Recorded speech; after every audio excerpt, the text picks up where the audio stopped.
लेकिन अब जिस मुल्क का एप्पल है वहां पर चलते हैं और देखते हैं कि बिग एप्पल में क्या होने वाला है। हम बात अमेरिका में 2 महीने बाद होने वाले राष्ट्रपति चुनाव की कर रहे हैं।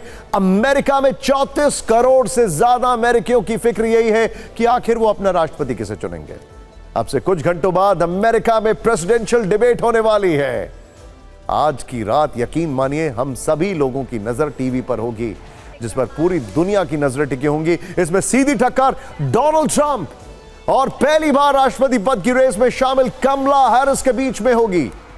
डोनाल्ड ट्रंप को कमला हैरिस ऑलरेडी पछाड़ चुकी हैं, डिबेट में नहीं, लेकिन जिस तरीके से उन्होंने अब डोनेशंस इकट्ठे किए हैं चुनाव लड़ने के लिए, डोनाल्ड ट्रंप को उन्होंने ऑलरेडी पीछे कर दिया। लेकिन अब डिबेट में क्या होगा? डोनाल्ड ट्रंप पहली प्रेसिडेंशियल डिबेट में जो बाइडेन से जीत चुके हैं, लेकिन अब बाइडेन रेस से बाहर हैं, तो दूसरी प्रेसिडेंशियल डिबेट में उनके सामने डेमोक्रेट्स की उम्मीदवार कमला हैरिस हैं। पहले इस डिबेट की खास बातें जान लेते हैं। बड़ी इंटरेस्टिंग डिबेट है। इस डिबेट से पहले कोई ओपनिंग स्टेटमेंट नहीं होगा। ट्रंप और हैरिस को अपने साथ लिखित नोट्स रखने की इजाजत नहीं होगी, यानी सब कुछ एक्सटेम्पोर होगा। यह लाइव डिबेट 90 मिनट की होगी, जैसे हमारा यह 90 मिनट का शो है। इस डिबेट का live telecast ABC news, Disney plus, Hulu और फॉक्स न्यूज पर होगा। यह लाइव डिबेट फिलाडेल्फिया के नेशनल कॉन्स्टिट्यूशन सेंटर में होगी। इस डिबेट में कोई लाइव ऑडियंस नहीं होगी। जब एक उम्मीदवार बोल रहा होगा तब दूसरे उम्मीदवार का माइक बंद रहेगा। आपको बताना जरूरी है कि डिबेट से पहले होने वाला टॉस डोनाल्ड ट्रंप जीत चुके हैं, यानी डिबेट के आखिर में ट्रंप बोलेंगे और फिर डिबेट खत्म हो जाएगी। आमतौर पर कहा यह जाता है कि जो डिबेट के आखिर में बोलता है, यानी जो क्लोजिंग रिमार्क्स देता है, वो वोटर्स पर अपना ज्यादा प्रभाव छोड़ने में कामयाब रहता है। कमला हैरिस पर डोनाल्ड ट्रंप भारी हैं। यह उनका तीसरा राष्ट्रपति चुनाव है। पहली बार 2016 में वो राष्ट्रपति बन चुके हैं, लेकिन वो दूसरा चुनाव जो बाइडेन से हार गए थे। इस बार वो अनुभव के मामले में कमला हैरिस पर भारी पड़ते नजर आ रहे हैं। प्रचार की बात करें तो दोनों में बराबरी की टक्कर नजर आ रही है। दोनों ताबड़तोड़ रैलियां कर रहे हैं। दोनों के भाषणों की बात करें तो इसमें भी बराबरी की टक्कर नजर आ रही है। ट्रंप में जहां रॉक स्टार का स्वैग दिखाई देता है, तो पिछले कुछ हफ्तों में कमला हैरिस ने भी दमदार भाषण दिए हैं। दोनों की रणनीति की बात करें तो इसमें सर्वे बता रहे हैं कि ट्रंप और कमला में बराबर की टक्कर है।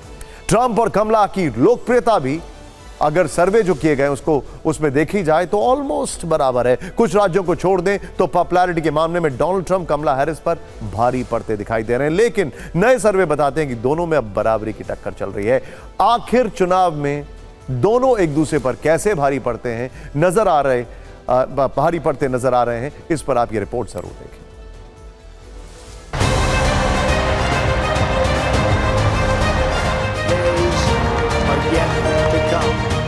अब से कुछ घंटों बाद दुनिया भर में करोड़ों लोगों की नजर डोनाल्ड ट्रंप और कमला हैरिस के बीच होने वाली लाइव डिबेट पर होगी।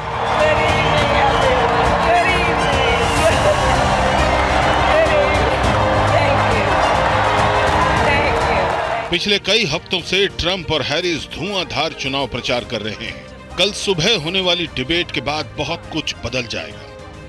आमतौर पर कहा जाता है कि प्रेसिडेंशियल डिबेट जिसने जीत ली उसके चुनाव जीतने की संभावनाएं बढ़ जाती हैं।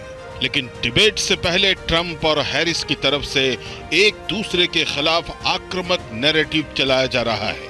गैर कानूनी शरणार्थियों का मुद्दा बनाने वाले ट्रंप के सपोर्टर्स ने कमला हैरिस के एक बयान को हथियार बना लिया है, जिसमें वो हैती के लोगों को शरण देने की बात कर रही हैं। जबकि दूसरी तरफ कमला के सपोर्टर्स की तरफ से भी प्रोपेगेंडा चलाया जा रहा है। कमला हैरिस के सपोर्टर्स ट्रंप के करीबियों के वो पुराने बयान वायरल कर रहे हैं जिसमें ट्रंप को अमेरिका के लिए खतरनाक बताया गया है। यानी रिपब्लिकन्स हों या डेमोक्रेट्स, दोनों तरफ से लगातार हमले किए जा रहे हैं। लेकिन ट्रंप के लिए कल की डिबेट आसान नहीं होगी, क्योंकि वो दूसरे स्पीकर को बोलते हुए टोक नहीं पाएंगे। जनवरी 2020 में हुई इस डिबेट में जब बाइडेन बोल रहे थे, तब ट्रंप लगातार उन्हें टोक रहे थे। ट्रंप सीधा हमला करने के लिए जाने जाते हैं, लेकिन इस बार वो कमला हैरिस को बोलते हुए नहीं टोक पाएंगे, क्योंकि नियम बदल चुके हैं। एक कैंडिडेट के बोलने पर दूसरे का माइक बंद होगा।